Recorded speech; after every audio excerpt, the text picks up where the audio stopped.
And my answer may come over a bit selfish from the standpoint that I am very much so focused on the finalization of the rechtspositieregeling, or the police law, and the salary scales. We were successful in completing the function book. I say poor political plays prevents progress, because every time we bring this instability, every time the government structure deteriorates because of these, as my colleague so mentioned, personal reasons, the persons that are affected are the ones that are on the ground.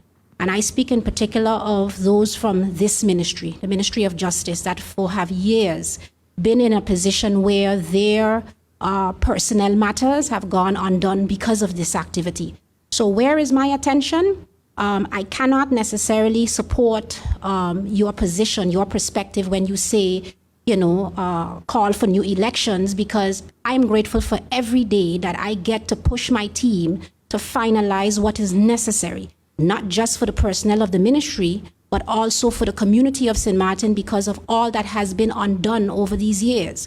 So I'm grateful for every day that I can wake up and come into this building, come into this office, get on the phone with my staff. And I apologize to a few of them last night that I was having a conversation with, because my attitude from the onset of coming into this position was acting like as though this was my last day, because that has been the phenomenon that we've been following for a number of years, and it has been to the detriment of this country and those who have dedicated themselves. So the rechtspositieregeling and bezoldiging is currently being reviewed by the CCSU, and I'm praying every day that I can get their advice today so that I can go ahead and push it forward to the Council of Advice. I'm hoping that we can meet all the requests and demands that are necessary and get this